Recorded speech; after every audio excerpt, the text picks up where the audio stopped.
Sorry. One more of these. You guys know this look. I think, Paul, maybe you can give some insight on this. I think it's like some kind of offshoot of the emo look, where a guy will have a small beanie folded above his ears as kind of a fashion statement, and then Oh. they have the high Oh, dickies hell no. like going above their ankle. I hate that fucking look. What is that? Oh, and then they wear the super tight tank tops and the slip-on Vans too. Those that's two really different don't bug me. Yeah, that's something else. I'm talking about the small beanie and the high water dickies. Paul, you know what I'm talking about. Yeah, I know what you mean. You see them at indie shows all the time, Yeah. and they're colorful Well, I like mean, art ho girlfriends. When I was in high school, that's like how all the scene kids would dress, was the beanies above the ears, Yeah. the band tank tops with the, and then they would wear like the super tight pants and cut them above the knees, Yeah. and then they would wear those shoes called Toms. I don't know if you guys ever heard of Yeah, I the think it was Toms. like I remember those. I think They- we're they talking look like- about like the next we're step talking in the about- evolution. Yes, that's like that's like 12 years ago of what I'm talking about. I think because that was like a scene kid thing, and now what I'm talking about I think might be like an emo thing. Is that right, Paul? I'm not sure. Well, you know the look. Yeah. It's a bad look, everybody. both Don't gay. wear your beanies like that. Wear your beanies below your ears, only when it's cold. Yeah, let's do that. Dan's good Or looks. what about people that wear Oh, I didn't those get any good looks. I just snapback get bad ones. hats, and the people that wear the super tight and it barely looks like the hat's like sitting on top of their head.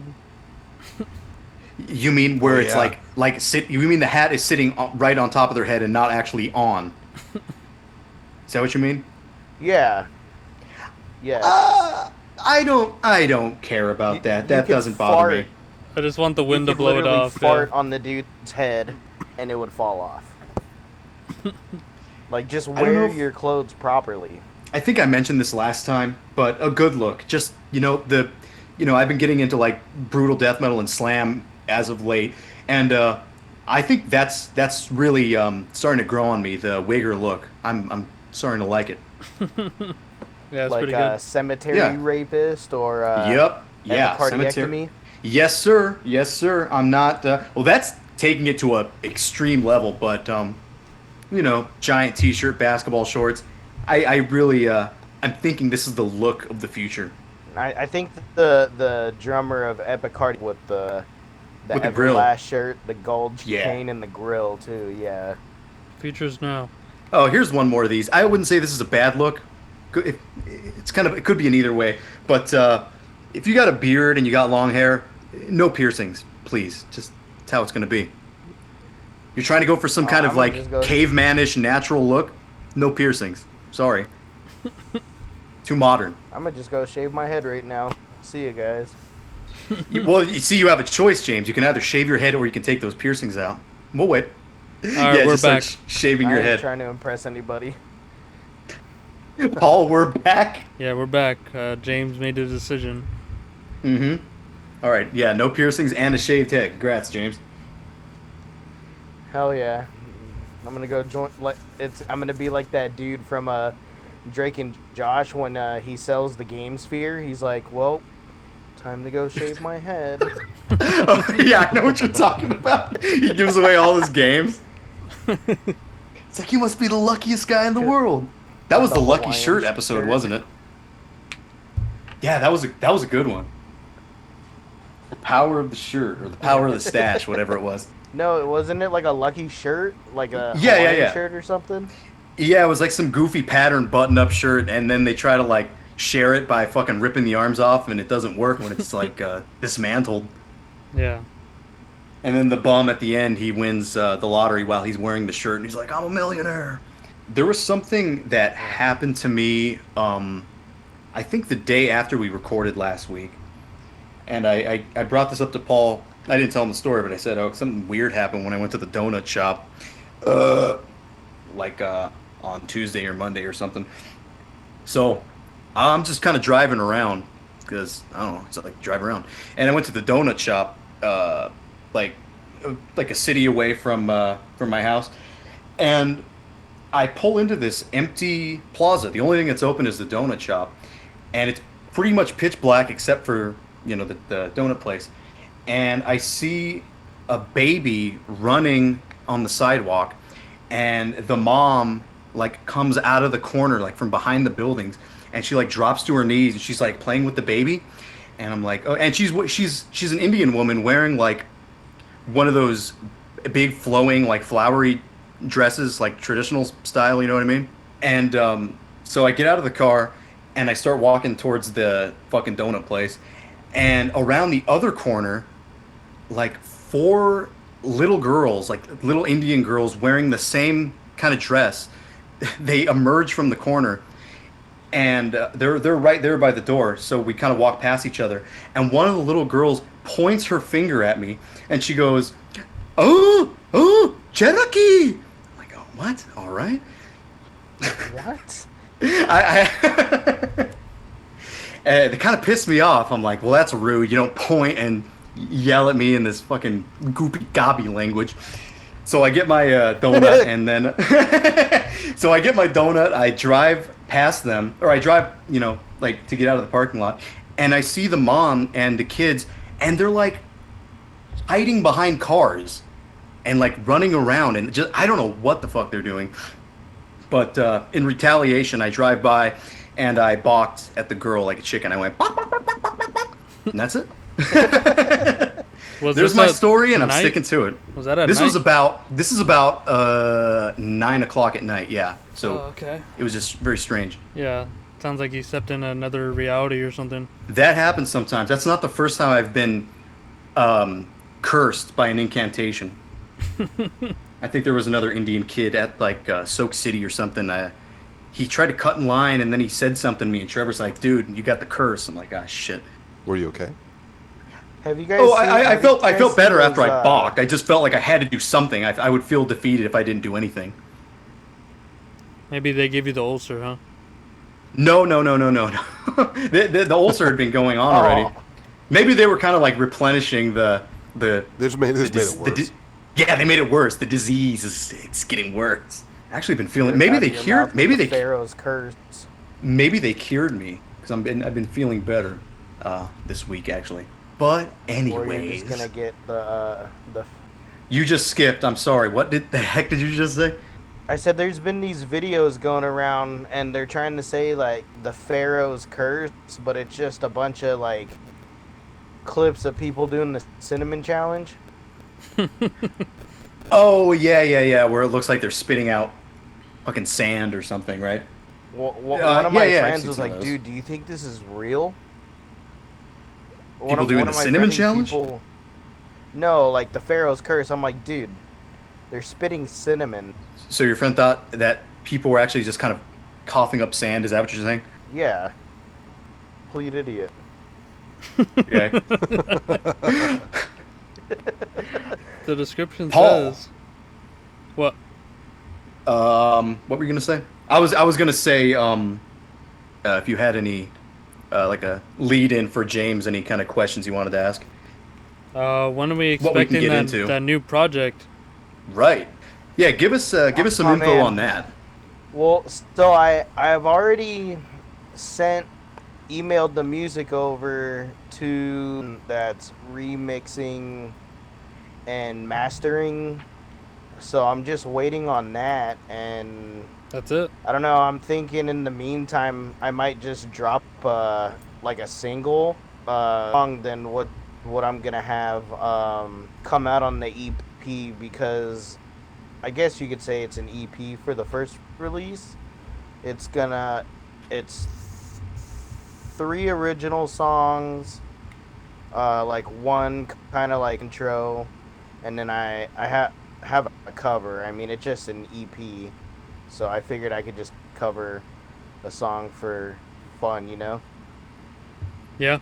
For anybody who doesn't know, But what style do you play? What kind of music can we expect here? Yeah. What's the band name? Everything. Yeah, all that stuff. so the project's name is Serenitus. It's kind of play off Serenitus the now? word Serenity, obviously. playing Death Doom, but not like the modern Death Doom where people are just playing slow. I'm kind of trying to utilize and pay homage to more classic Doom and just have death metal vocals over that rather than just death metal riffs, but still, I mean, there's still like some fast parts in it, but for the most part, I'm keeping it mid to slow tempo, my bad. Music, kind of like a Middle Mass, Early Trouble influence. I heard some Ceremonium in there. Because that's what you're covering too, right? Ceremonium? Yes, and yeah, so Ceremonium influence on the music. A little bit of Decomposed, and still trying to figure out how to incorporate some. But, I mean, if you think about it, it's kind of a continuation, not necessarily a continuation, but kind of similar sound to the last was in from high school, Lysis. Mm-hmm. You can hear a lot of influence in the music I'm writing from that project, but I'm trying to kind of do it my own style. Yeah, because you're doing everything for this project. You have the drums electronic on an electronic kit, which is pretty sick. I like that versus actual grid programming. Like you're actually playing the electric kit with the samples. I like that a bit better. And then you obviously are doing the guitar, the bass, vocals too, right? Yeah, so I'm doing everything. That's kind of what I was worried about at first, because originals to be phlebotomized from their Preach Eternal Gospels EP, but obviously I can't get that low and nasty with it, so I was kind of iffy on how. And when I went in to record vocals, I kind of just said fuck it and went all out, and it came out pretty sick. That's cool. Can't wait to hear it. Yeah, I can't wait for it to be released. Just kind of waiting at this point. Is it So gonna the be a digital single release that or you a have, physical release. Everyone talk at once. Mm-hmm. Go, Fred. I was gonna say, is it gonna be a digital release or do you have plans for a physical release? Freddie needs it in his So hands. I was talking to the label, and I think I'm getting a physical release. But I also plan on doing digital, like through Bandcamp, and put it on streaming services. But a physical release as well. I'm hoping it's cassette. That'd be sick. But Which label? It just all depends on. It's gonna be through Rotter Records, hopefully. Rotter Records is ran by the original vocalist of Ceremonium, actually. Oh, cool. Speak Rotter Records and Ceremonium. If you listeners out there haven't checked yet, they just released their rehearsal. I don't know if it was necessarily a rehearsal demo, but they released the demo that they sent to Necroharmonic before their Nightfall in Heaven EP was released. So we're getting some re-releases, or is this like a material that hasn't been released before? It's unreleased material, but it's what they had sent. So does this label have something to do with Dripping, or the guitar player from Dripping? Because I know you were mentioning that, something about that, right? So Oscar from Ceremonium is friends with Dripping's guitar player, Sebastian Russo. Mm-hmm. And I'm pretty sure Dripping and Ceremonium, I'm pretty sure they're all from New Jersey, but I know now that Oscar and both Sebastian, I think they still keep in contact as well. Okay, so they're just friends So they're that kind just of like long-time homies. Yeah. So like they kind of are brother labels. I think Sebastian is running his own label too, right? Integration Records? Disintegration? Yes. Okay, yeah, you cut out during the first part. Yeah, and then on Disintegration Records, you can obviously dripping release, and then Sebastian is also doing another project called Mahakali. Yeah, I heard some of that. It's kind of It's a technical. little less technical than dripping. It sounds like. Yeah, I mean, dripping was just insane. Yeah, I think their thing was like using samples from kind of unrelated music. You have like hip hop samples and jazz and some synth and stuff like that. Electronic kind of shit, just like thrown into the middle of the song. Very experimental, but Yeah, I totally. think the way they incorporated it flows. No, it does. Um, Um, we kind of touched on this with Drew a bit, so we can kind of maybe just go through this a little bit. Maybe some of your impressions on doing the Mist of Twilight stuff and then the fossilized stuff. And What are kind of your thoughts? Yeah, go ahead, I Paul. was gonna say, and James was a part of the first Galicia too. Yeah. So what are some of oh your yeah, that's impressions right. I there with played the? bass. Yeah, you did. So with the music that you were So involved with us, Mist of Twilight was really fun because I remember when you first hit me up to jam, I was and you're like, "Oh, I have a drummer. You wanted me to play guitar." And I think jamming with you guys in the Mist of Twilight stuff really helped me figure out playing in a sense, and it kind of hmm pushed uh it was like a challenge, but it pushed me to figure out how to write something that sounded good, and had a lot of fun. We were throwing like a whole bunch of influences in, and but yet keeping it in the melodic realm, which at the time, I mean, I still listen to a lot of melodic death and time. We were listening to that shit very heavily, yeah, and and it still has like the technical edge to it, you know. yeah, and that was another thing too.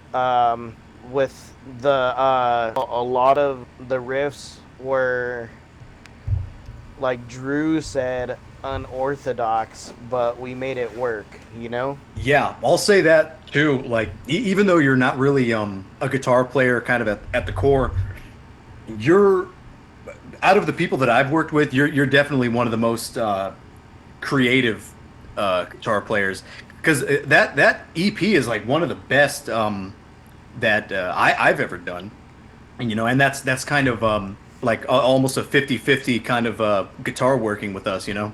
Yeah. Yeah, I mean, it's your playing is definitely different than a lot of the death metal that has been coming out. It's about a million times more interesting and like creative, basically.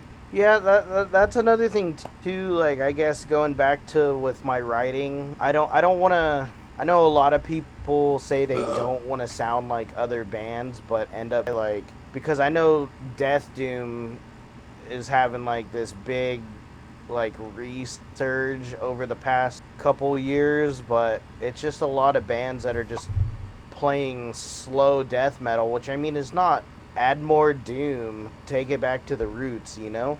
Yeah, Yeah, make it more creative. I mean that, yeah, but and then in with Fossilized, that one was funny too because originally I was gonna play bass in that project, and because I remember Paul was like, "Nah, I don't want to do it no more," and then I jumped on drums, and at the time I hadn't played drums in maybe like 5 6 years, so it kind of pushed me to pick up the sticks again and kind of get back into playing, honestly. Yeah, because it had been since like what 2015 since Lysis had been around uh at that point. 2016 Okay. was when we went on hiatus slash split up, whatever you want to call it, you know. hmm But two was a bit of a challenge because I'm used to playing a certain way and Drew wanted it to sound a different way, so it was kind of yeah, no thrash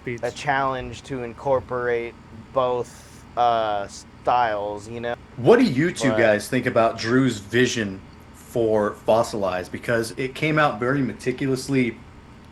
The way it was made is very meticulous, and if you talk to him about it, he always says that he really doesn't like the way that it came out, even though we spent, I don't know, 15 or more times going back to the studio. So what do you guys think of the outcome, or just kind of the meticulousness? Like what did you think of the vision, kind of? Because it's kind of an interesting one if you dissect it a little bit. For me, I mean, oh no, go sorry, ahead. go ahead. Go ahead, Freddie. No, I was gonna say, like, when I played it after you sent me a copy of the tape, what's not to like, really? To be honest, is my my impression after hearing that. Yeah, still sick. Fuck my life. That's all right. Cough it up. But you yeah. said there's not much, or what's not to like about it.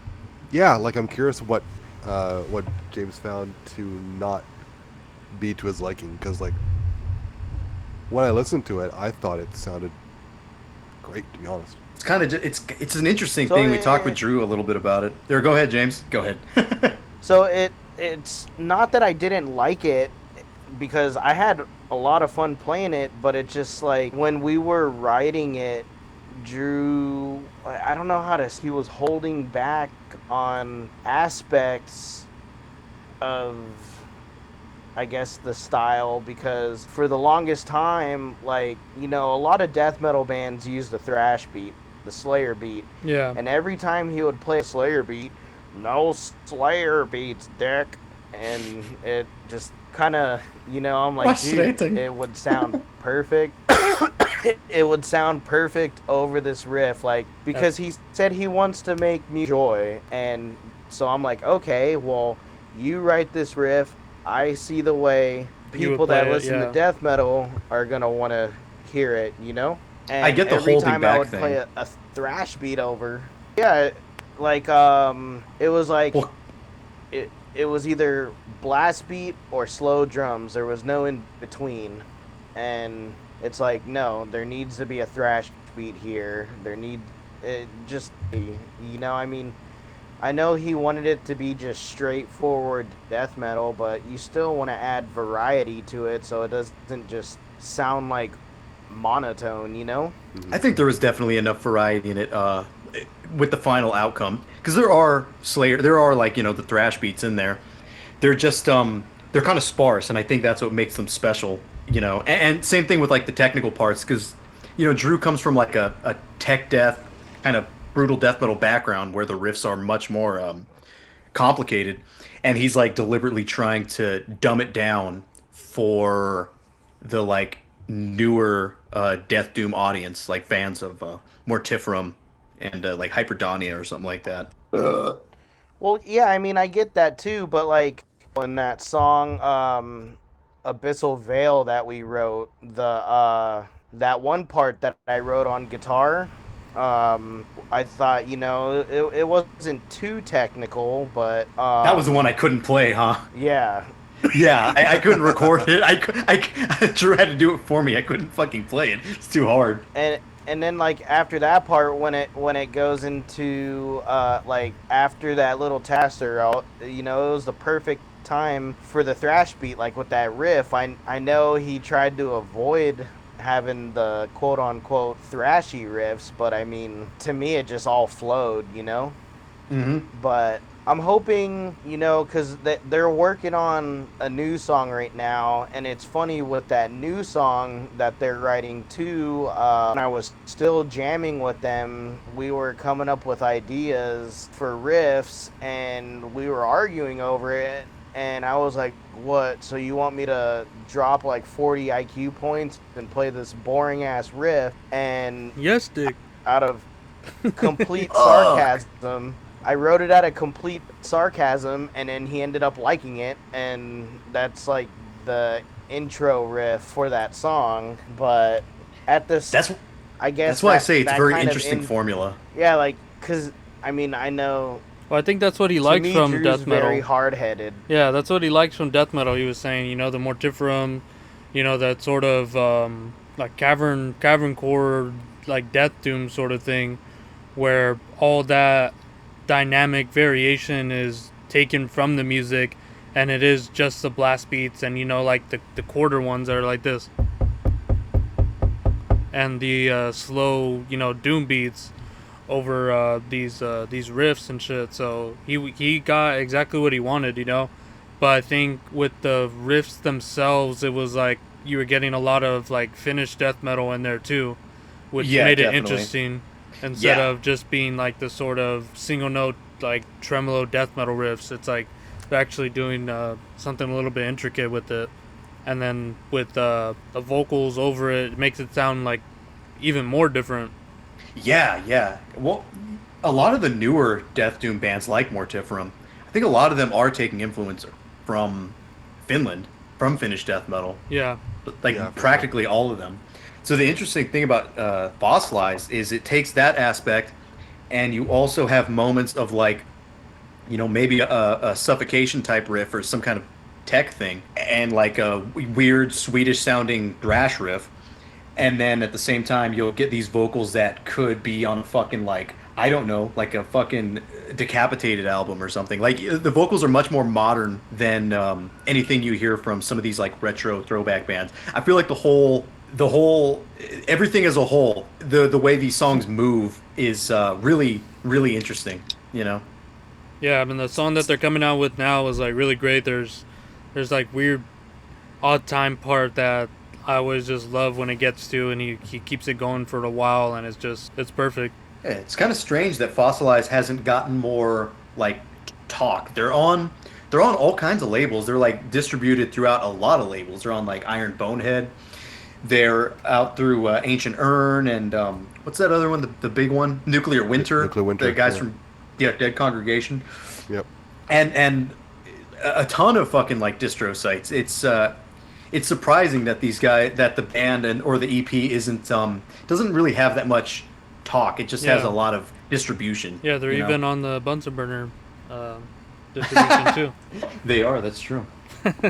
That thing's fucking everywhere. Yeah, I'm sure with the, you know, how they're gonna be putting it out and everything. This just I think it's the EP he's putting out, but they're, you know, working on the single, very slowly, coming together with you know, the whole release. I think it'll give it enough time to, you know, get that want for more of that. You know, because I'm sure people are listening to it and liking it. There's some reviews out there that, you know, are kind of getting the gist of it too. Mm-hmm. Well, So, sometimes yeah. the metal community is slow to clue into these things too, right? I mean, You're right about that. Yeah, gotta how, give it how many time times to, have we been listening to a band for ages and telling everyone about it until you're red in the face, and then they finally, you know, get more attention. You're like, this is what I've been telling you for years. Why did no one listen to me? Yeah. I don't know if you do this, Fred, but a lot of the time when there's an album or a release or something that I really kind of want to hear other people's takes on, or just, you know, what are people saying about this band, I'll be looking up, you know, reviews and all kinds of shit on Google just to see, you know, what are people saying. And it sucks a lot when you there's not much there. Yeah. I kind of want interviews and you know, it's more information pretty much. It was that way for me for Inquisition. I got into them right when they had released their second album, and I was telling people, these guys are awesome, you need to listen to this album, and no one listened to me till like 2 albums later. So And then it was Inquisition like, didn't oh, have yeah.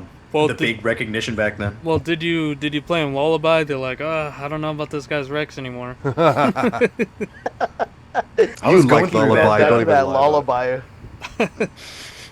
Didn't even put me to I- sleep. I saw Lullaby in the Slayer magazine, the Metallian magazine. Oh yeah. Yeah, he loved it. He thought it was super evil. It's definitely original. It is, definitely. It's kind of scary. But yeah, we could, I guess, talk about your time with the first EP of Galicia with playing on bass too, because that's when we were doing the more Brazilian sound, like you know, the sarcophagos and all that sort of war metal. Yeah, what do you think of that? Oh yeah. So If anything. the whole experience in itself too. I had no. What did I use? Like a Like a 5 An string, eight- right? Or No, eight string. I had him bass using was the it? I know it 8 was string. yeah.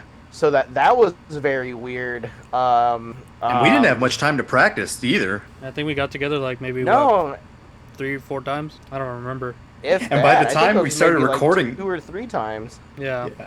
By the time we started recording that, the next EP was already written and like ready to record too. So I remember trying to just kind of like get it done very quickly.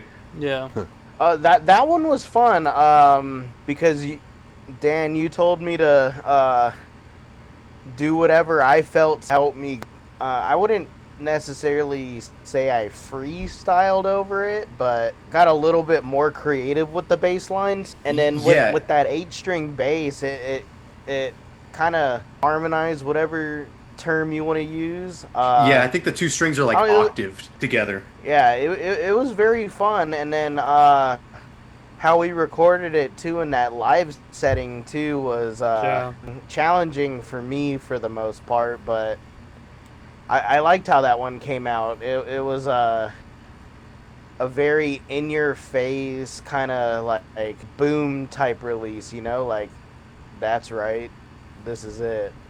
And with your guys' later releases, you guys just kept pushing the bar on it, and like I feel like the EP that I played on was kind of like not necessarily like a foundation, but kind of like you guys just kept pushing yourselves after it, and it just kept getting better, more interesting, a lot of different influences all over the place, and it's probably one of the most unique releases that has probably came out like within the past 10 years, in my opinion, honestly. I mean, Wow. Oh, James. when bands Oh, go for James, a stop! sound, You're making me blush. well, because in my opinion, when bands go for a sound, they stick to one sound. But you guys have 6, 7 different sounds in one, which makes it interesting. Just cram everything you can into and call it war metal. And Yeah, because war metal in itself is already black death, kind of thrash and grind a yeah, bit. exactly. War metal is kind of everything already. It's just like, well, why not make it more interesting? Get some melody in there. Mm-hmm. Get some heavy metal. Get some doom. Yeah, even from that first release, the idea was, war metal, just from a different perspective. Originally I'm thinking like, Goat Penis does this strange kind of mix of like Brazilian black metal and also, like second wave Scandinavian black metal. So does Raven Dark's Monarch Canonical. They have that in common. And I just thought it's a cool idea. And I didn't think the first release was anything too special. Even now listening to it, it's just very strange. I like that to- bass to tone hear. on it though. The distorted bass on there. It sounds sick. Yeah, weird release. And that last track with the fucking keyboard thing. Yeah. That there's like that Oh, experience. It's like supposed to be like Eisenwinter, but it came out too psychedelic Yeah. rather than epic. It was like psychedelic, rather than like, Nordic sounding or something. It was Nordic on acid. Yeah. Speaking Party of in that, Valhalla. yeah. Speaking of that, what are we covering today? What was your pick, James? We're getting to that part. So my pick today is a band called Ripped. I liked your intro to that because my description of this, if Blood Feast and The Accused and Atheist had like a strung out meth party and had a baby, that's what I think Ripped came out to be. Meth orgy, huh? Sense to you guys. Definitely hear the Atheist. And yeah, the Accused makes sense. That was something I was thinking of. Like, this is a weird, like, experimental kind of crossover thrash. Yeah, and I get the reason why I throw their last release, Chopping Block Blues, they kind of went from that, with Face Fate and Kill for Pleasure, it was more just straight death thrash, but Chopping Block Blues, they kind of incorporated more musical style with it, and then their cover, Hitler Painted Roses, totally random cover, but the vocals were different on that release too, which is kind of why I thought of Blood Feast with Ripped, because with Ripped their vocals are all over the place, and it's Yeah. kind of what I imagined someone being on crystal meth would. Yeah, and like even the location of this band, literally all over the place too. Ohio, Florida, Texas. Like, yeah, this band was like, especially the vocals, just hard to place because it was like he wouldn't just go back to certain ones; it would just be new every time. Yeah. Like I really did see, the world through his eyes after that shit. But Yeah. because I remember you showed me this when we were, jamming a lot. I don't know if it was during Mist or what, but you showed me this, and I was never heard of it. Never, I could still to this day don't know where to place it among, with bands that are similar. Like I have some ideas, but I wanted to know more of, how you came across this and what you put it up against, as Comparing it comparisons to like other bands. Yeah. So when I was in high school, there was a point in time where I was really into music, more along the lines of old school stuff. I mean, shit, like stuff from like Watchtower. Yeah. Tech thrash, the old shit. Toxic, and then even in death metal like Wicked Innocence, Polluted Inheritance. Just Wicked I was Innocence. really into. Very nice. Yeah, they're sick. Yes, just a lot of weird stuff. I'm hearing a lot of strange stuff. Yeah, because I don't know, just at the time before Lysis went Death Doom, we were playing kind of like a technical death thrash. So I was trying to listen to a lot of stuff that pushed that boundary on technical, and I don't necessarily remember how I stumbled upon Ripped, but I remember seeing the logo and like, oh. Yeah, the logo's like, sick. It kind of reminded me, yeah, because it reminded a skateboarding brand called Creature, and they kind of it does look like that font.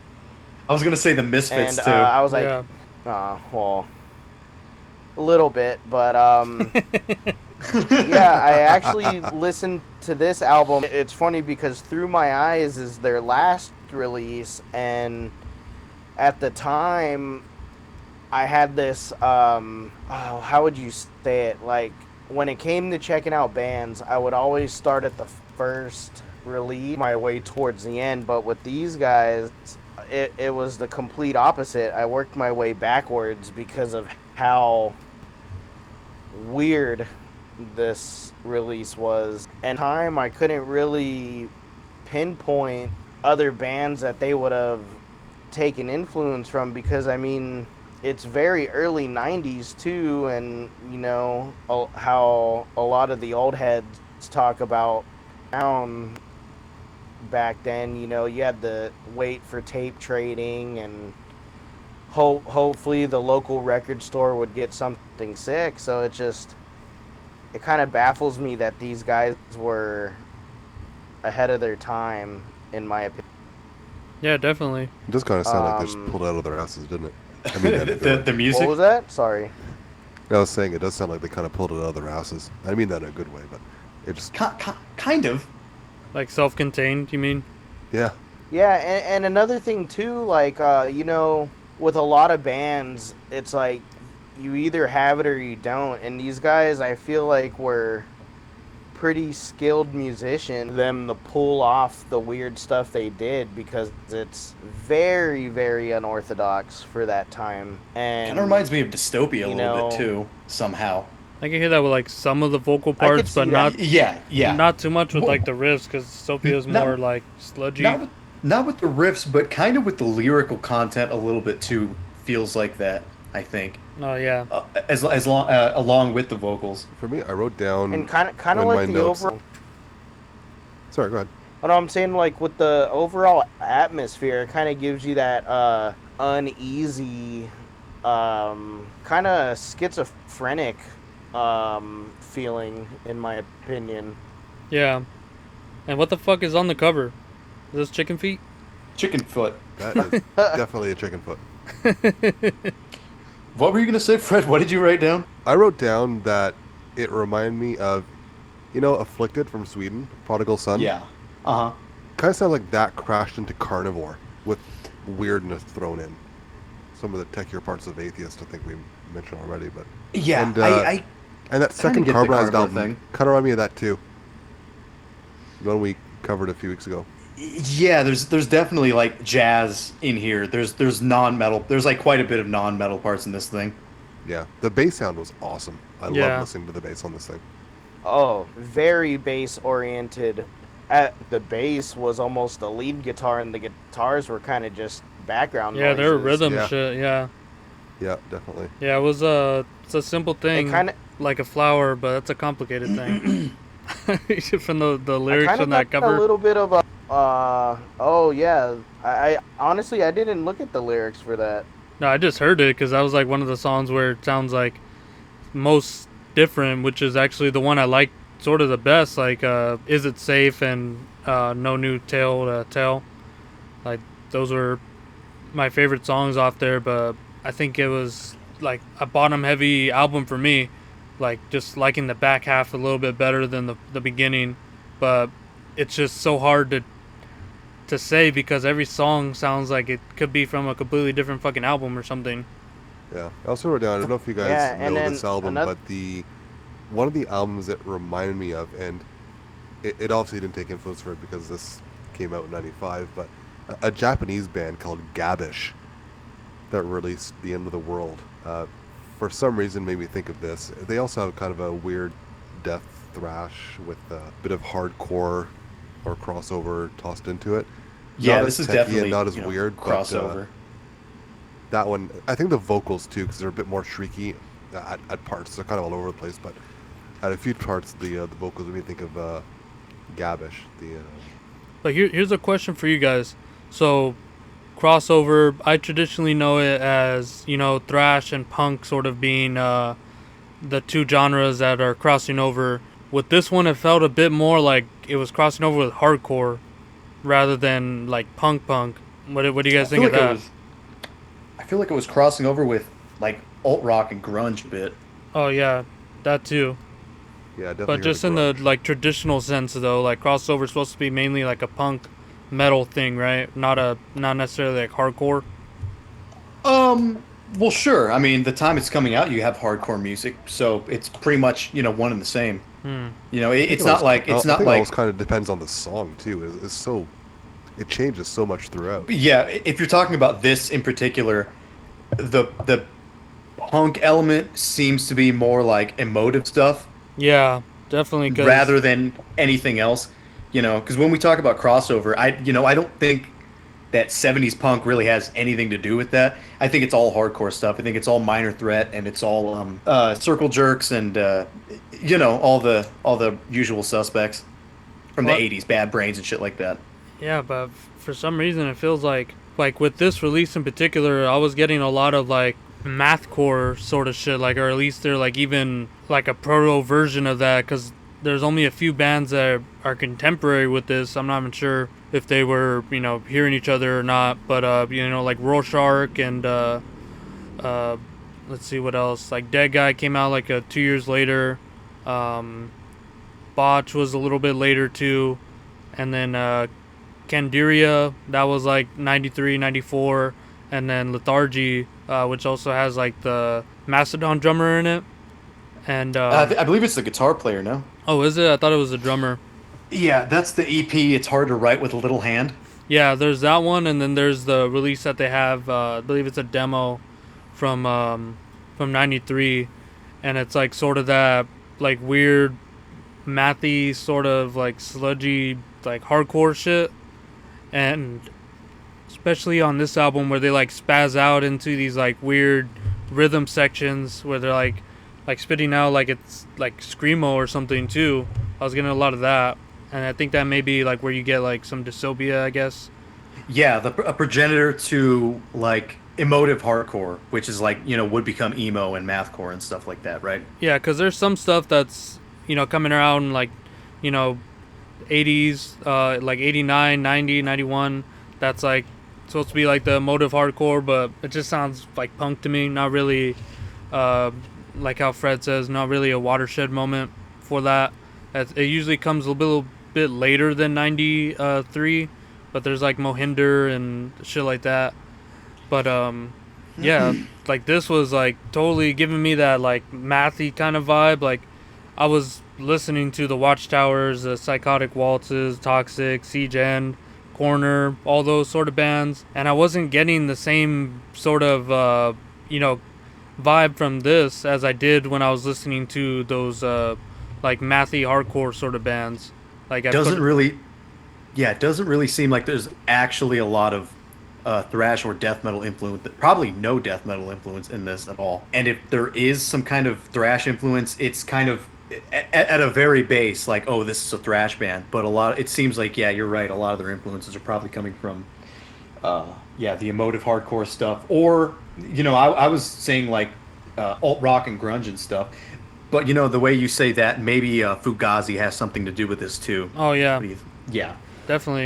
Yeah, but I was, what I was also getting to? There's like kind of a lot to this. This kind of goes to the alt rock thing, but some of the more funky thrash, like stuff that would come out in the '90s, like a band called Teramis, like a funky thrash band. I don't know if you guys have ever heard that. They had a instrumental track. It was called the Jigaboo Boogie. No. Oh, I remember you showed me that one. Yeah, it looks like it looks like a big casino. It looks like the casino level in Sonic, is what it looks like. Yeah. And kind of like James, you know this one, Mordred. Every Day's a Holiday. Kind of reminds me of that too, I because was gonna there's say a lot of a lot of I funky was gonna stuff. say Mordred too. Yeah, Mordred band. I don't know if you guys have ever heard of this one. It's a weird one. Band called Psychofunkapus. No. They had a couple I've hit heard songs. the name before. Yeah, it's got like an octopus with one eye on it. They had a song called Slut Child, and they have another song called 17 and Under. So the lyrical themes here. Sweaty Nipples, I think that was guys from like Wehrmacht or something. Yes. Yeah, like Faith No More, maybe like Pragwald or the band Hardware from Mexico. Experimental, like funky, thrashy death metal and stuff. And I sent you guys this shit because it straight up did remind me of more grunge stuff, like the band with that fat singer Tad and Paul. Oh yeah, yeah. Yeah, Paul. I was where he's reading singing the about, comments. go I ahead. was reading the comments on that Tad music video, and the top comment was, "I remember seeing Tad live, and the guy tried the stage dive and almost killed us." Yeah, that guy's fucking humongous. That guy's fucking humongous. Now that's grunge. The last show, huh? Yeah. You know how we were saying if you're playing death metal, you should be ugly. If you're playing grunge, you should be grunge. And that band is just dirty, fat, smelly. This is grunge, my friend. Just a tad. Just a tad, yeah. And it reminded me of that band Paw as well, the one where the guy's kind of like doing a little ballad about his dog. Pet the dog, Yeah. That's a good song. I wrote Pantera too. Dude, yeah, I was getting Yep. like Pantera too. Sorry for I also wrote Primus, and I wrote Fudge Tunnel to an extent. Yeah, definitely in the same, kind of ballpark, because all those bands do sound completely different. It's like their own sound rather than sounding like anything else. Like Primus is, their genre, Primus or whatever, as well as like Fudge Tunnel being like a culmination Yeah. between that Gang of Four and some other shit. But yeah, like with this, like when I was saying, not really aligning with that tech sound, because we all know the Watchtower tech riff, all those sort of components that make it, recognizable and able to be like pigeonholed into those genres. Whereas like this, their tech parts were like more mathy, which wasn't really anything at the time, and also like with the like rhythms and shit like that, it was more like hardcore-ish. I felt like. Yeah, I think that's why I wrote Pantera, because I Yeah. was hearing a lot of those kinds of riffs. Yeah, and I was like coming across more shit like this because I was trying to, get some comparisons, and I ended up coming across this band. They're German, Erosion. The album Thoughts. It has like a caveman on it, and yeah, that was later listening to it, it sounds a lot like Pantera, and I was feeling that with like Ex Hoarder and all that when I was listening to it, because it is like a sort of weird like tech thrash, but Yeah, I've never heard this. yeah, the Erosion, that one's sick actually. Yeah. Yeah, and I was also felt like some Ripping Corpse a bit. Sure, And sure. it was That's funny, where the like, tech thrash, you know. yeah, it was funny because I guess they broke up and then they went into this band who sounds a lot like this. Dim Mac. Yeah, Dimmock, Enter the Yep. Dragon. Yeah, Yes. that one, it sounds like this a lot too, but it has like that Pantera vibe, you know? Yeah, I think that's the name of like a Bruce Lee move or something. The Dim Mac, like the Fist Yeah. of Death or something like that. Death Touch. Yeah, Death Touch. There you go. Yeah, I definitely got Ripping Corpse though. I wrote that down too. yeah. And then, You know- go ahead. Oh, I was gonna say that sound you were talking about, kind of like these thrash bands moving into like more groove and hardcore territory. Reminded me of a band that Jub did an episode on, some like weird NS groove metal band called Triskelen. Is that Remember the, like, Russian or something? I believe they are Russian, yeah. Or no, they're Swedish. Oh, okay. Yeah, but they kind of have this sound too, and if I remember correctly, they're pretty good at it. Yeah. But yeah, go ahead. I was gonna say there's one more band that sort of got lumped in with like the Pantera. Later, I started listening to. I was like, damn, this is just fucking Pantera, fucking groove thrash sort of shit. Geisha Goner, Hunting for the Human. Oh, hell yeah. Yeah, some Polish shit. I was like listening to that. I was like, this is sort of in the same boat, but they're not as prolific as Rip was with this album.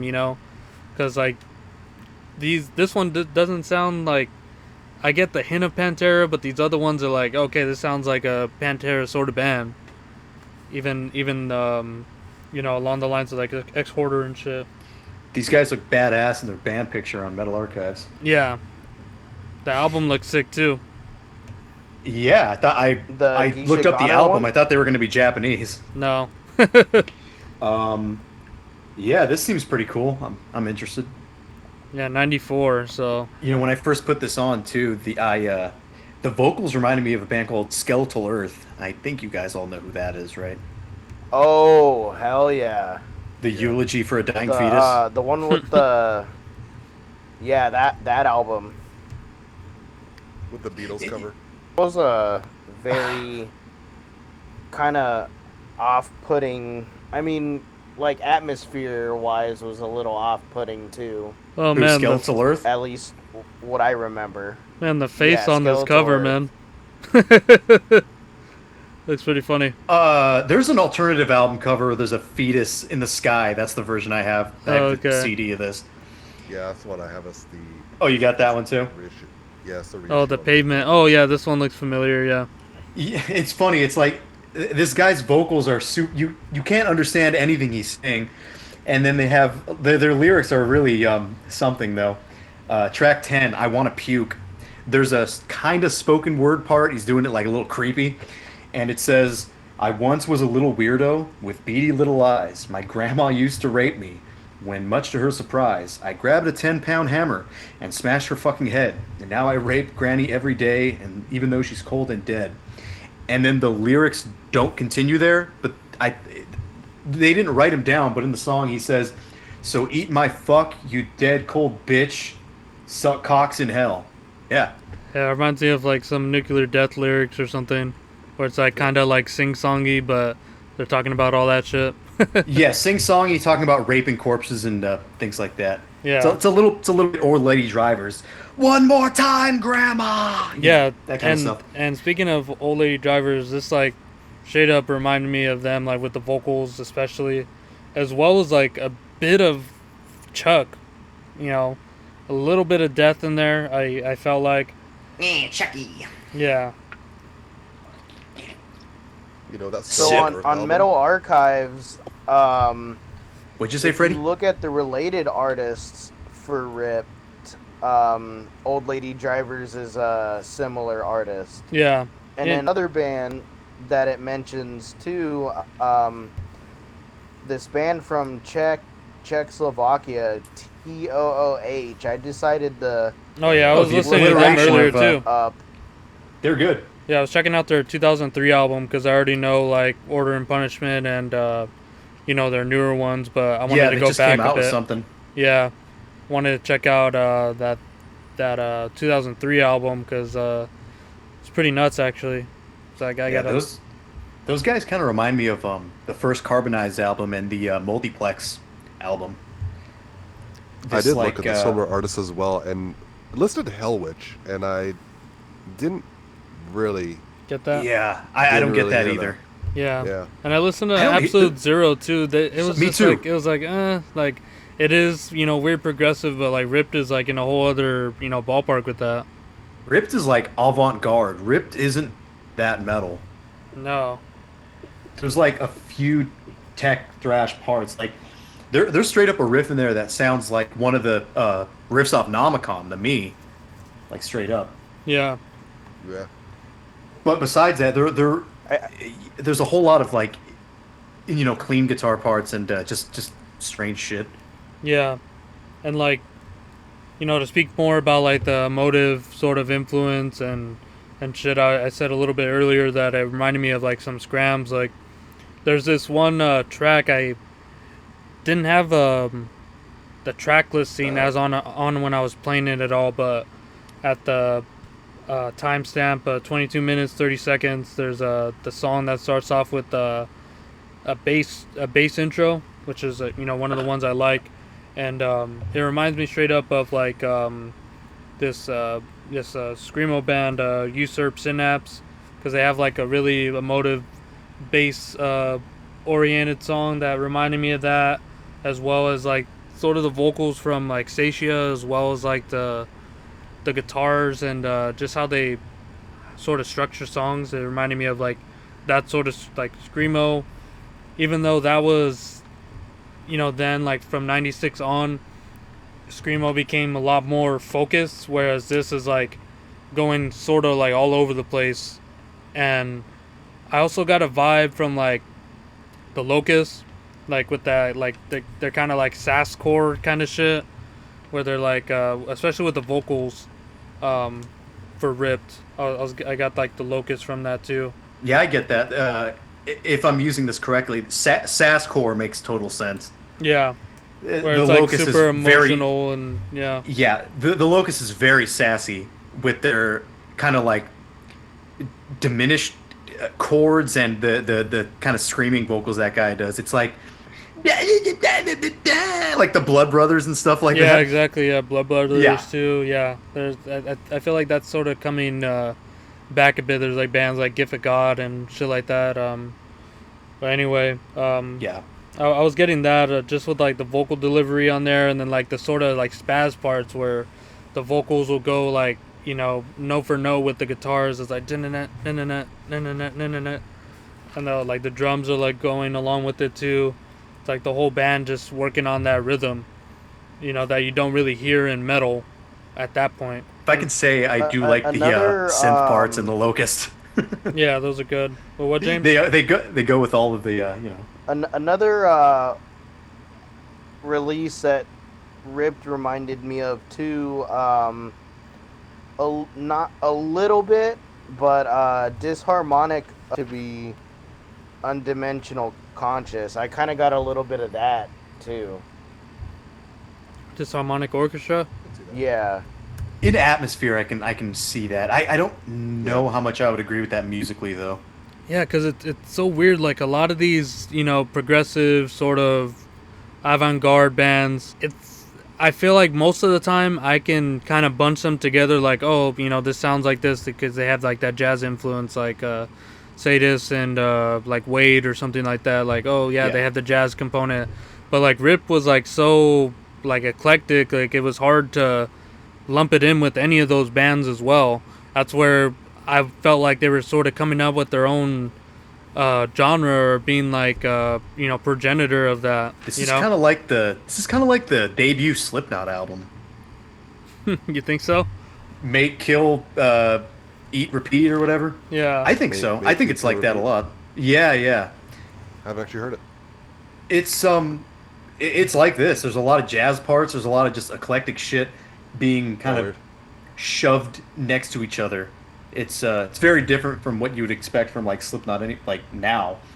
Um, maybe musically it's not exactly the same, but kind of in just like an avant-garde sort of way of kind of pushing different things together, like jazz. And some of this more like sassy, emotional stuff, like Paul was saying. Yeah.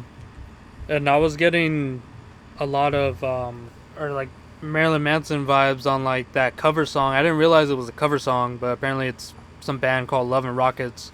Yeah, I need to check out. they're an '80s band. Oh, okay. I think they're like new wave ish. Yeah, the way that they did it was like great because I'm guessing they're not using guitars and shit in their track, right? I think they actually might. Oh, okay. But yeah, the way that it flows from "Is It Safe" to that cover song is like fucking great.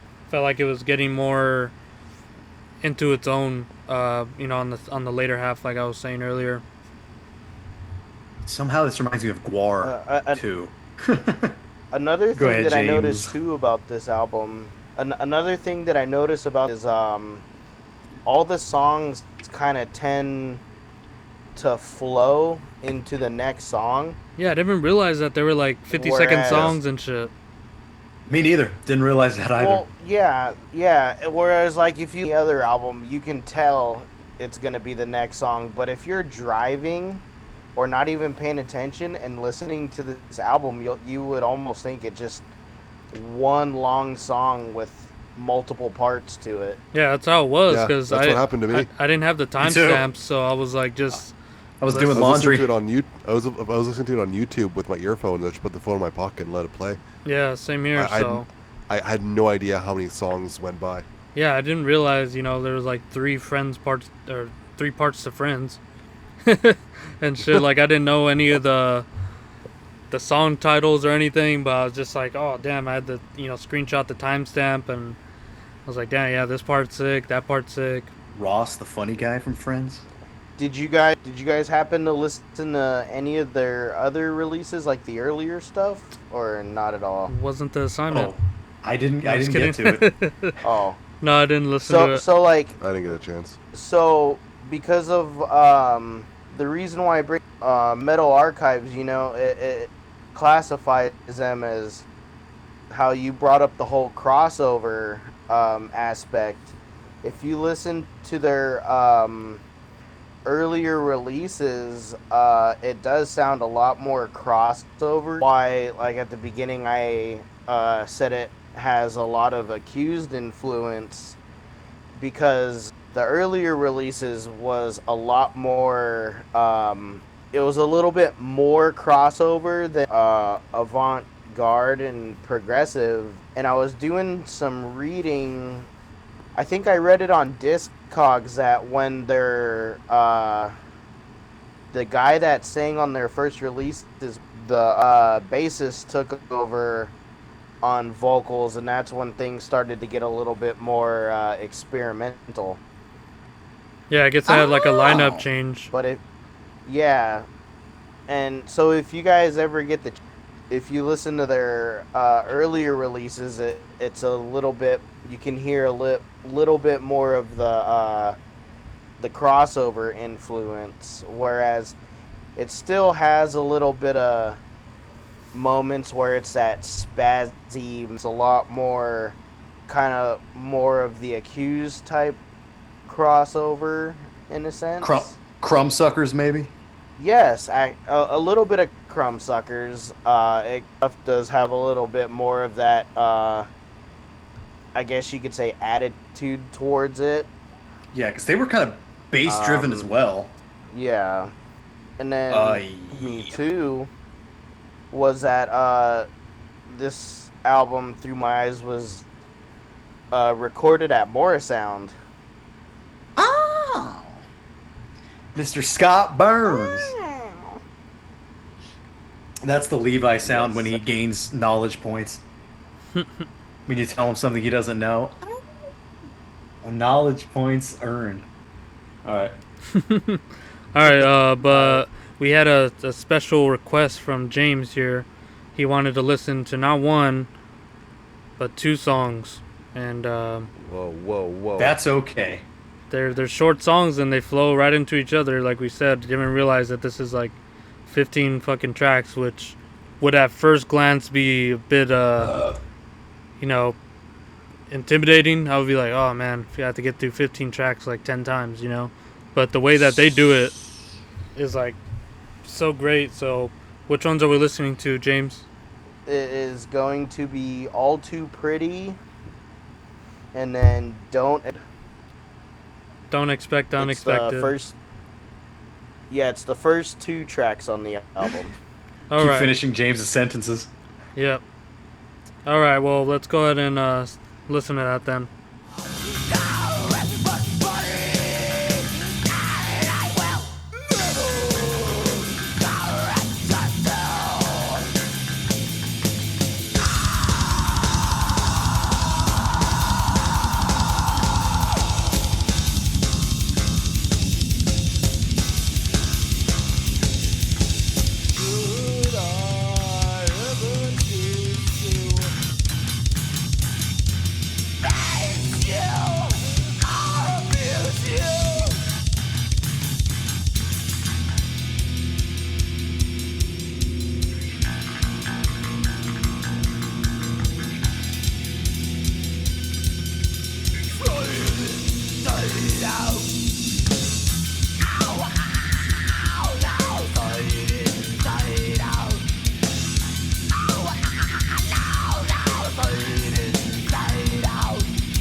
All right, we're back, and James cursed my ears because all I hear now is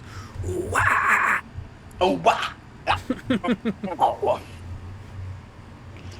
Wow. Oh, But yeah, those two songs did blend together really well, and it felt like when I was listening to it without seeing the timestamps and all that, I figured the song ended at a different point and started up. Actually being conscious of the timestamps and everything, it actually makes a lot more sense listening to this shit. Yeah, but they sucked. Yeah. Paul called No, me I out like them. because I say everything is brutal death metal. Yeah, there's a bunch of slam riffs in there though. Yeah, totally. There's a lot of slamming. Heavy as fuck. The bass, I love that tone. It's so sick. Yeah, the bass and the way the first track just starts right out of the gates, awesome. Yeah, no more intros, guys. Like, just play the damn music. Yup, no more You know how intros. many You don't need albums it. I've missed tracks on the first song because I just assumed it was an intro and skipped it? That's how I start off with listening to albums. I'm like, all right, let's see what The the second straight song song, too? goes. Yeah. It turns me off. It makes me angry when I hear some stupid fucking like, whoa. It's like, get to the fucking song. Like, I get it. You guys are like or I get it if it's like a dungeon synth one. Like, yeah, that's what you guys are gonna be playing for the rest of the album. Sure. But it's like, no, you guys are playing completely different instruments. Like, yeah, sure, implement it into the rest of your songs, and that'd be interesting. But most of the time, it's like a completely different fucking thing that they're going for with the actual just- music. Or just You know, give us a the- movie sample. That'd be good. Yeah. No, God, I'm so sick of samples. Really? Yeah. I feel like I never hear them anymore. No, that's a good thing. Leukemia, though. Yeah, leukemia had him. I'm in love. No, one of the intros that I don't mind what? is Dark Funeral, Secrets of the Black Arts, because it's just like 15 seconds long. It's just like a low rumbling. Yeah, Like that's fine. But Yeah, like, okay, 15 seconds, I can deal with that. But it's like fucking 3.5 minutes of neoclassical bullshit. I'm like, guys, please. I have other shit to do. come on, you Bob. guys- Let's get back to One the intro music. that pisses Go ahead, me James. off. An intro that pisses me off. Malevolent Creation second album. It's just like, get to the fucking song already. Yeah, it really grinds my gears. Yeah, it really grinds my gears. Do you guys remember the band Putrid from Finland? Yeah. Yes. They had their intro Yes. for their demo, Exclamation.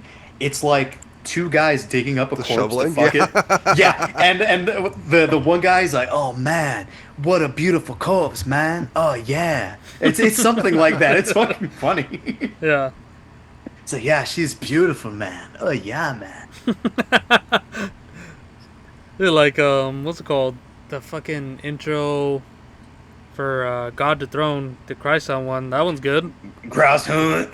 Yeah, it's like, it's interesting. It's more like a skit than Yeah. than like. Same with Cranium. Cranium. Oh yeah, the skit. Bring the skits back. But anyway, we'll talk about the skits now. Ripped. We heard a lot of that Locust in there, right? With like the sort of like rhythm, kind of like stabbings. It was like dun dun dun dun dun. Yeah, the keyboard stabbings. The Locust does a lot of that. Yeah. I know Like, you'll nothing get- about the Locust. How old are they? Early mid '90s, I think. Okay. They're like, how would you explain them, Paul? Like, I've heard them before. I just know nothing about them. That's all.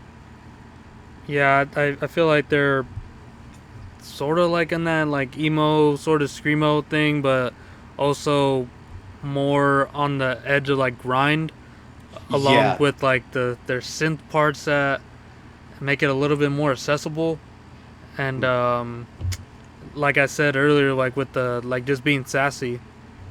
Yeah, it's like it's basically the speed of grind, but the music itself is some kind of like technical emo music, and you get a lot of these like Paul said, stabbing keyboards that go along with a lot of like cymbal hits and notes. So basically, like you'll get keyboards that are following the guitar, doing like doing these kind of like progressive type doot dot dot doot doot type of riffing. Yeah, the Bugman. I'm looking Yeah. at a picture here. Yeah, the guy got a suffocation shirt on. So there you go. Yeah, there you go. It's not totally Yeah. punk influenced. There's other things thrown in there, maybe. Yeah, it You looks know, like I don't know why 98. it's randomly like popped out in my head, but this kind of reminded me of Melt Banana too. Oh, definitely, dude, definitely. Yeah, that definitely like that noise sort of rock shit. I hear that. Yeah, I think the Locust and Melt Banana, they're probably the most similar, like vocally, because with the Locust you get that like kind of like whining, but like in your face, and then with Melt Banana you get this like squeaky. yeah, you get the squeaky lady. Yeah, We saw them once. They were pretty good. well, I'd love to see them. They had a drum machine. The girl was like controlling it with a fucking remote as she was like dancing around and singing and stuff. Really? Weird. Yeah. Yeah, speaking of Oh, and drum- also, oh, go ahead. yeah, go ahead. Okay. What the hell were we were talking about? The this also may be a progenitor of fucking Down with the Sickness, because he's doing the ow ow ow ow ow. He's kind of doing the the classic kind of thing. Yeah, he's going crazy with the vocals. Like that's definitely a standout for this. Like every part, it's. I was trying to find other bands with that sort of vocal style where it's like different every sort of track, but it's like hard to find. Like of course there's like the extreme metal vocalist Lord Worm, Cataclysm, and I can't think of any other ones off the top of my head. But I think the closest one was like Old Lady Drivers to this, but they sort of keep on that same note rather than this guy's like whispering to himself and like making just noises, like just being like percussive with it too, Yeah, I think this is just a lot less comical than something like Old Lady Drivers or even the Locust, because the Locust is still kind of like funny. They're tongue. Same thing with like Melt Banana. Melt Banana's just weird. Yeah, but like funny weird. They have that video Yeah. where he's like, "I'll have you finest American burgers, please." Something like that. And like For a burger. speaking about like noise rock and shit, I was like thinking maybe this does sound a bit like Cherubs and Cows and shit. Yeah, dude, cows. I wrote that too. I said maybe cows. Yeah, like just like that sort of noise rock shit. I guess I could say like a little bit of like early Swans or like Heroin or a Rab on Radar, shit like that. But yeah, now that you guys are mentioning like Melt Banana and shit, it does make a little bit more sense that this is like more noise oriented, and that's why it has like such a range of where it can go, because like there's just sections where it just completely takes the opposite sort of dynamic to it. Like towards the end it's like sort of like a doomy like brutal death metal riff, but they're like playing it like sludging like tremolo sort of way. It's I don't know, man. I need to dissect this further, because there's a lot of like good riffs and structures that they have in here. It's like free form. Yeah, there is. At its heart, this really is basically crossover thrash, but not just crossover thrash, crossover metal in general, because you're getting, this comes out in an interesting year. It doesn't come out in the mid 80s. It comes out in 93, where death metal is already basically kind of dying to some people. Yeah. So there, you kind of have like slight death metal parts. You have a bit of thrash, and then you also have the crossover, which isn't just hardcore punk anymore. It's now the stuff that's like bled into the 90s, like alt rock and noise rock and some of the emo stuff that we were talking about. So it really is a crossover album, but not the late 80s version, kind of its own version of. Yeah, that's what I was trying to get at. I was like, Yeah, it's of not metal like, and yeah. Yeah, it's like not the traditional, punk crossover, DRI, Spastic Blur type shit. I guess. Yeah, get exactly. More in, I don't know. Do you feel like this album takes itself a little bit more serious than like those crossover bands that like take humor more, as a I don't know, focal point. There is a bit of humor to this, but they, I feel like they're inside jokes that we don't get. yeah, it feels much more like you said, cryptic core. It feels way cryptic, and a lot of the stuff you don't exactly know what they're referring to. And even with the music, it feels like that. It's kind of hard to pinpoint exactly where it's coming from, but you kind of can if you sit and kind of distinguish things a little bit. Yeah. It seems like humor- it does take humor didn't itself jump pretty out at me on seriously. this album. What was that, Fred? Humor didn't jump out at me on this album. Humor? No. No. No, it was like It's like what the definitely more serious. yeah, with the themes of like the lyrics. It's like psychosis, trauma, decay, horror, death, religion, society, life. Yeah, it's not that funny. The lyrics to the 3 Friends songs are bizarre and unsettling. Let's see, Friends Part 3. It's the shortest one. Now tag them in a way. Make sure there's no respect. Make sure there's no dignity.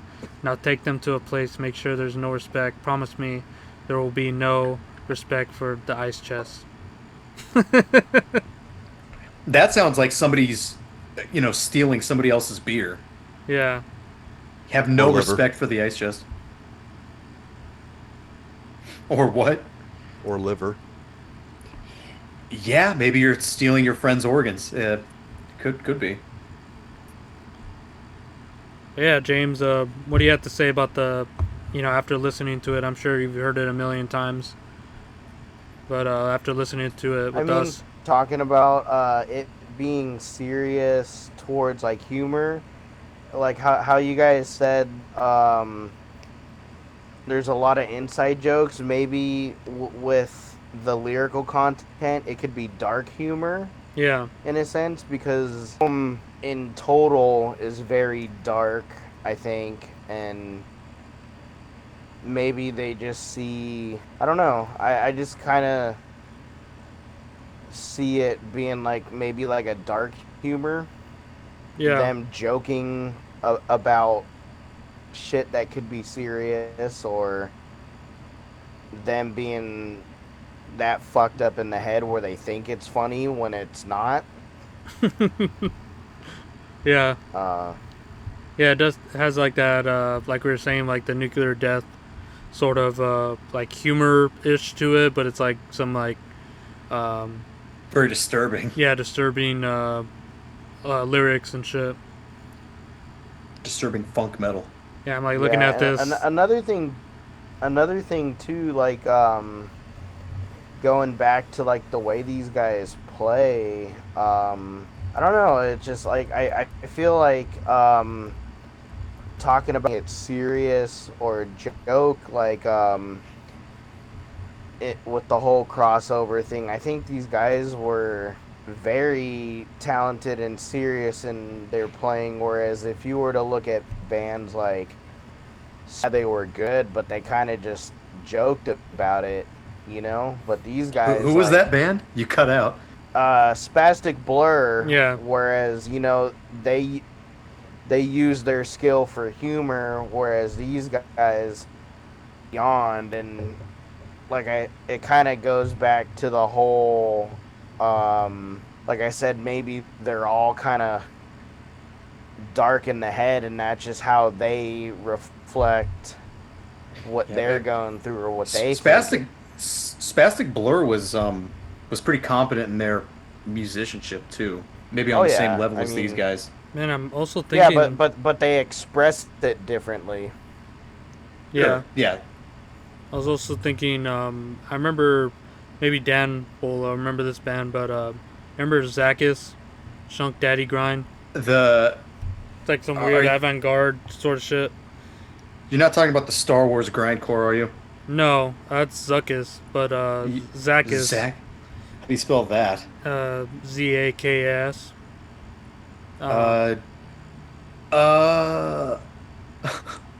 His band picture, he has like anime tits, alright? Shunk Daddy Grind? Yeah. No, man, I don't know what this is. I don't think we've ever talked about this. Well, you might know the band, his other band, Battered Midgets. No, I don't think so. No, What? the song "Are You a Jedi"? You don't remember that song? Nah, man, Look I at- don't recognize this. Oh, okay. Well, I was getting that sort of like vibe from it because it is like humorous, but like in a weird way. But yeah, this I remember you. We were listening to this. I showed you it though, and yeah, like Eskimo Pussy, like that song and shit. Okay. That's sounding familiar, and Zachus, the cover is also looking familiar. This was something I had completely forgotten. Yeah, this is something That's I showed you incredible. like a while ago. Holy, Yeah. But That this yeah, is wild. that band picture. the band Yeah, picture. he's got like the anime boobs. No, it's the Punisher logo. Yeah, he looks like what's it called? David Foster Wallace right there, some author and shit. R.I.P. though. If you look on his sleeve, you can see the Punisher. Yeah, looks like he's at Oh. a Comic-Con or something. Oh, it looked like he had like boobs or something. No. R.I.P. Steve Zachis. Steve Zachis. All right. This is crazy. This is some like total esoteric shit. Jesus criminy. Yeah, this shit's fucking weird. I'm so curious about what this battered midget sounds like. Oh, dude, the song "Are You a Jedi" is fucking sick. And Does it sound like crotch duster? I don't know. Maybe they sound like batter midgets. Yeah, Grasshopper Flop. That one's really good. But yeah. You guys remember that, please? No. Oh man, I think I remember that. Wasn't that some like metalcore guy? it was fuck. He was like a producer for Roadrunner Records, but Crotch him and his duster. brother had like an old school technical death metal band called Capernaum. It was like Sukoff or something like that. Yeah, reality only fantasized, right? What kind of fucking What album was that? cover is this? Reality only fantasized. It's a great album. Are you talking about? Okay, yeah. I remember this. Caphronum. I don't know how to pronounce that. But yeah, I remember this one. This is kind of like a little bit of an underrated like tech death album, right? Mm-hmm. Yeah, I remember this thing. Yeah, and Did you cut? their second release had that dude from Trivium doing vocals for them too. Oh, you know what? I was actually listening to this morning. The hell? the tech death album? The Capernaum Yeah. album? Yeah, it reminded me like of the Chasm or like Cenotaph a bit, actually. It's got a bit of mid-era death in it as well. Yeah, definitely. Did you guys see the album cover but for the Crotch Duster album? Yes, What the a fuck box is full of this? shit. Yeah. Who drew this? Who thought this was a good idea?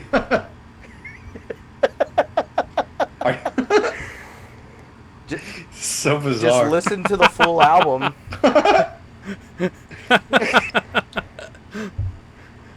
James is You It looks like you think the album cover's bad? Listen to the whole album. what's that shit called? We were talking about it last time, like the corn drawings and shit. Something tunes, rock tunes. rock tunes. Yeah, it looks like rock tunes or something. Yeah. This looks like maybe like a five-finger death punch rock tunes or something. there's like a Rottweiler puppy biting a chick who's what do you call it? Like fucking skiing, or what do you call that? Water, whatever. Yeah. Okay, Water but skiing. those are fantastic. What was that? Mammal sauce. Let me into Starfish Land. Oh man, Jogging in Mr. hell It forever. Christie comes out. Mr. Indignant Erection. Big Top Williams. The true nature of Williams. It's a lot of talk of eating pussy and asshole in these songs I'm seeing. It's funny. This on the Crotch Duster album. There's a lot of guest musicians. Tardy from Obituary comes out, and Richard Christie comes out too. I was just listening to Burning on, Inside from Christie. Yeah, on their on the Crotch Duster song, "Stars and Scooter." It's a quote-unquote live song, and Richard Christie introduces the band. Yeah, I like Oh, Richard wow. Christie from the Stern Show. James Murphy as well. Huh. James Murphy is on the Crotchduster album. Yep. Spoken Word, track 5. Oh my God, Richard Christie, James Murphy. That is insane. I don't think I've ever heard this. I think I would have remembered. Yeah. Yeah, right. I Okay. think I showed you guys this a long time ago. I don't know, man. This is fucking insane looking. Big fat box of shit. So is this death metal? Avant-garde death metal. It's All right. everything. It has rap.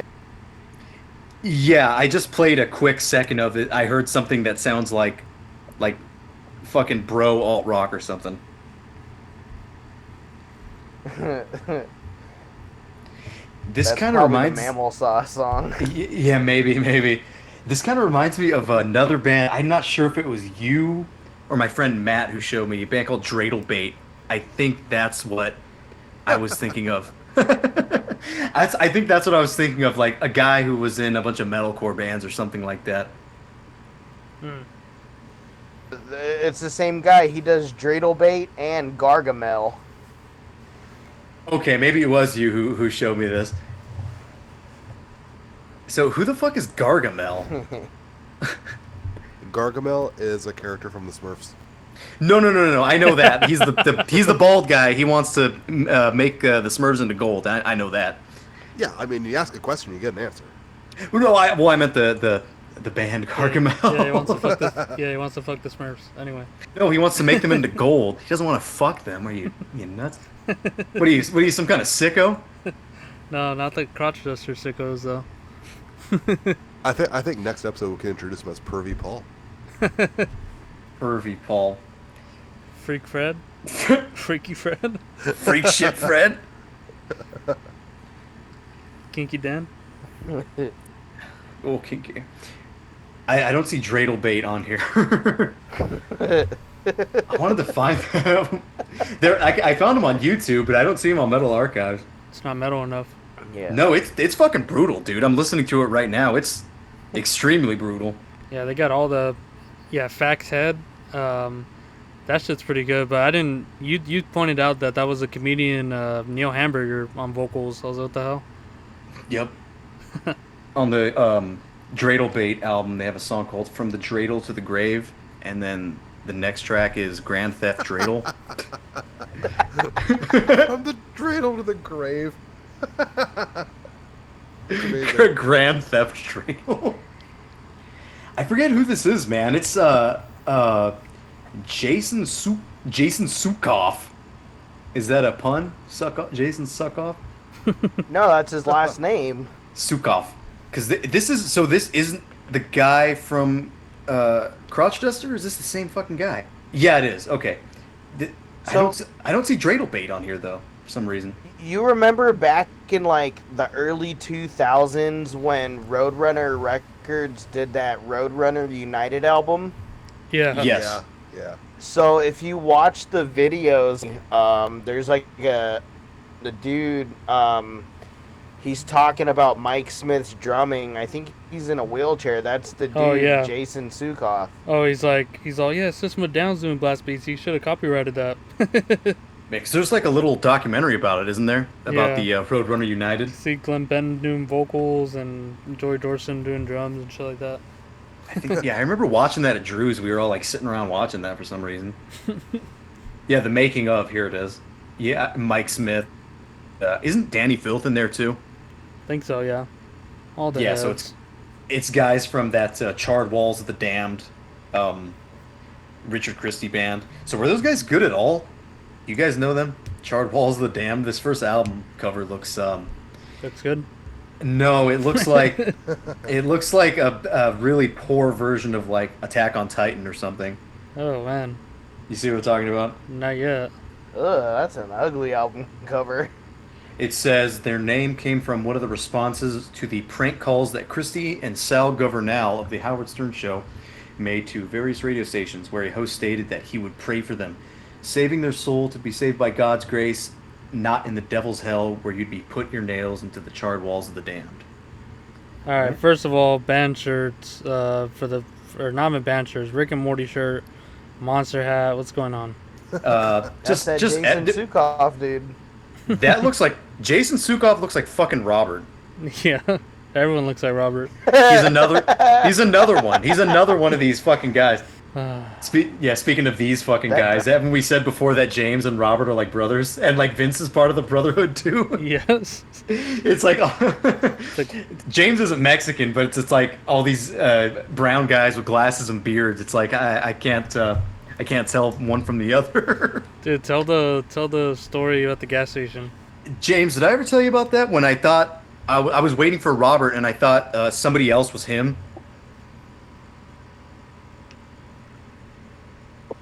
No, I don't hear James. Nah, no. I think. No, I was thinking about it, but I think I was. I don't remember that story. I think my car was like fucked up or something, and I needed a ride from Robert. And you know how Robert looks, like short haircut, glasses, beard, kind of a fat guy. Yeah. So I told him I'd wait for him at the fucking gas station, like down the street. And so I'm waiting for him, and I guess he was pumping gas, or maybe he wasn't there or something. And I see a guy pull up in a car that looks like his, and as I'm like walking up, I see him get out, and I'm like, oh, Robert got a haircut. And I'm like, oh, Robert kind of got fatter too. So there's, this guy walks in, like totally shaved head, beard, glasses, and I see his shirt. It's from Stand By Me, and it's the fat guy. It says, "You're killing me, Smalls." I'm like, cool shirt. So I'm waiting for Robert to get out with his Sandlot shirt, and I'm waiting, and I'm standing by the door, and I hear, "Hey!" And I turn around, and there's the real Robert waiting for me in his car. I'm like, holy shit! I thought you were inside. I thought you got a haircut. I thought you got fatter. I was waiting for the wrong guy. Oh man, they really do all look the same. Yeah, the doppelgangers. It's insane. What is that look? It's like late 20s, early 30s, hip Mexican look. I don't know what it is. I don't know if it's necessarily hip, but yeah, it's just something. Well, you know what's funny is that they kind of look like the Soy Jack caricature. Yeah. like the guys holding up the fucking Nintendo Switch, and the Rick and Morty shirt kind of says it all, and it's usually some kind of like movie reference. So "You're Killing Me, Smalls" like works, and then Robert's always wearing these fucking like Cowboy Bebop hats, or some sort of some sort of Adult Swim merch. Hey, yeah, I came up on this fucking that kind of thing. Yeah. Look what I found at Goodwill. Soy face. Got it for a penny. But go ahead. I do remember that one time, Dan. It was before practice one day. It was during COVID. I stopped at the 7-Eleven. But I had a mask on, and I walked through the door, and you walked up. You're like, "Hey man, sick shirt." And I'm like, "Dude, it's me." And you're like, "Oh shit." Yeah, I saw a guy with an Atromelech shirt. I thought it was just another one of these Robert guys. I swear, I really can't tell them apart. Dude, every time I go out, there's a huge number of people. There's at least one doppelganger I'm gonna come across. I saw one today on the freeway. I see them every day. Yeah. I see them all the time. They're so commonplace. Those jeans are strong, man. What is it about the fucking shaved head, glasses, and like shortish beard? It's like a certain. Is it a good look? Is it a bad look? Or is it just like it's recognizable? It's very recognizable. But they all look like clones of each other. And the Soy Jack meme is so perfect for late 20s, early 30s. Like, oh, look at this video game I got. Oh, I'm going to see the fucking Marvel movie. It's like it encapsulates this generation so well. It's perfect. Sounds like addressing do's and don'ts. Yeah. No. Is that a do or don't? What is that? What kind of look is that, Dan? No, it's not. It's not. It's kind of just the look of this generation. This generation of man, they're also referred to as the new male, like new metal, new male. This is the new type of man. This is your consumer man. This is The bug man. you know, bug man. Yes, bug man is another word for it. Your soy jack, your bug man, your consumer, your new male. Yeah. Do you remember the consumer on the bus that we around town we used to take? The guy with all the millions of bags, and then whenever someone would get off the seat of a bus, he would just bend down like a straight 90-degree angle to where that person was sitting and just give the biggest woof ever.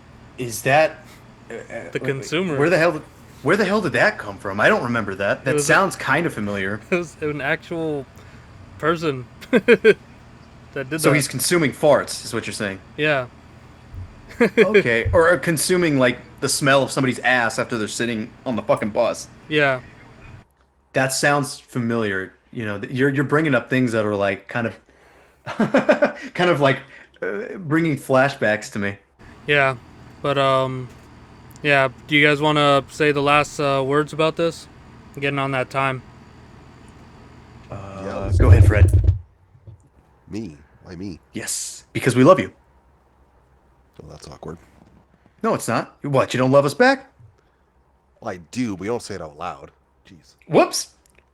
Cut that out. No, wait, keep that in. I'll cut it. No, keep it in.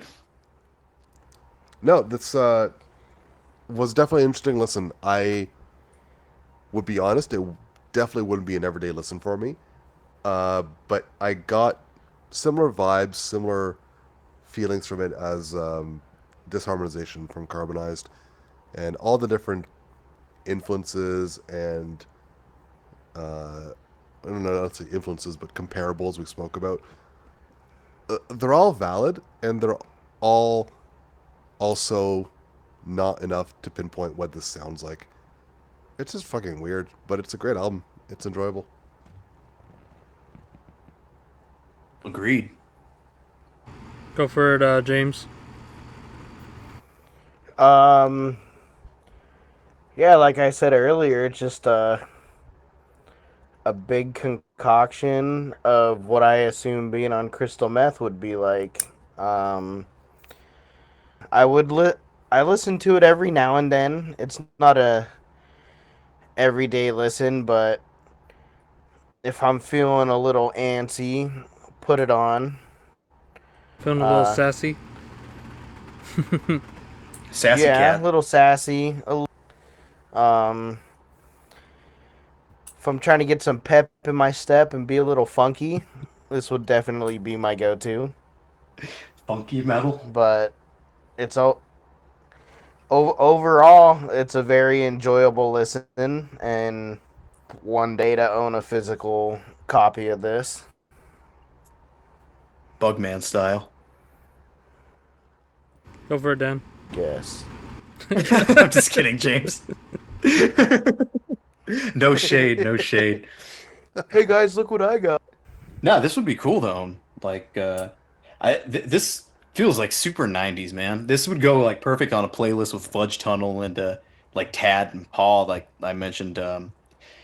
Even like the Cows and shit. It's not even as a metal release, but as a like just product of strange alternative 90s music. I think it fits in perfectly. It's yeah, like Fred said too. It's not an everyday listen, but there are some pretty heavy just fucking linear passages in there. I think it's pretty good, and after talking about it, it's kind of made me appreciate it a bit more, and yeah, I would totally recommend anybody to check this out, especially if you're into any kind of 90s rock at all, even more mainstream stuff. Well, for me, this is, an everyday listen. I'm gonna put this on every day. Gotcha. Yeah, it's a good culmination of sort of that like mathy hardcore, like screamo as well, and just the very hint of like thrash in it to kind of hold it all together. But yeah, these vocals are insane. The bass playing is really amazing, and like those stabby locust parts are really nice to hear. Where I don't know if it's necessarily where it comes from, but definitely one of the earliest, places you can point out where it does.